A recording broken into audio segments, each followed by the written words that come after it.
Pemirsa, peningkatan kasus harian COVID-19 yang terus terjadi tentunya membutuhkan penambahan tempat tidur atau bed perawatan.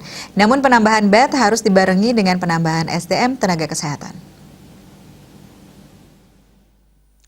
Ketua ID Cabang Denpasar Dr. Ketut Widiasa menyampaikan pihaknya sangat prihatin dengan kondisi pandemi COVID-19 saat ini.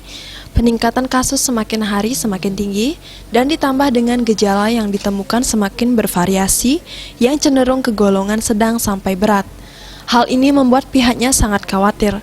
Peningkatan kasus yang terjadi membutuhkan bed perawatan, sedangkan saat ini ketersediaan bed perawatan sangat terbatas. Apabila bed penuh, pemerintah wajib menyiapkan bed tambahan. Namun di sisi lain, SDM di rumah sakit tidak cukup. Hal ini akan berujung tenaga kesehatan akan kelelahan dan beresiko penularan tinggi akan terjadi pada tenaga kesehatan. Kami sangat prihatin dengan kondisi kita saat ini, Pak Win, ya. Eskalasi ataupun peningkatan kasus yang semakin hari semakin tinggi, ditambah dengan gejala yang kita temukan semakin bervariasi, cenderung ke sedang berat. Saya kira ini membuat kami jujur saja sangat khawatir nih. Saya pribadi khawatir. Kenapa? Karena peningkatan kasus yang sedang berat ini tentu membutuhkan bed-bed perawatan, Pak Win, di rumah sakit. Tidak bisa dirawat di rumah lagi kan.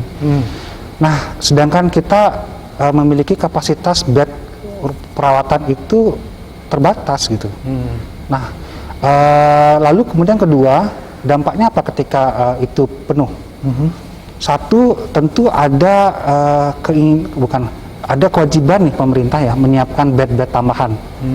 Tapi di sisi lain SDM kami nih belum cukup gitu kan, artinya belum teman-teman dokter khususnya kan untuk perawatan itu sepertinya sudah lelah nih, terutama di beberapa IGD rumah sakit, di ruang-ruang perawatan COVID itu kan sudah lelah. Bed ditambah tapi SDM-nya nggak ditambah nih. Ujungnya apa? Ujungnya adalah teman-teman kita kelelahan nih.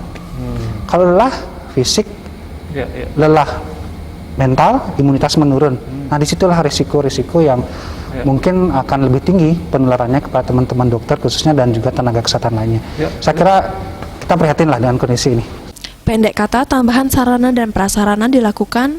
Hal ini juga harus diikuti dengan penambahan SDM. Dr. Ketut Widiasa juga mengimbau masyarakat tetap taat terhadap protokol kesehatan. Agung Ria, Bali TV.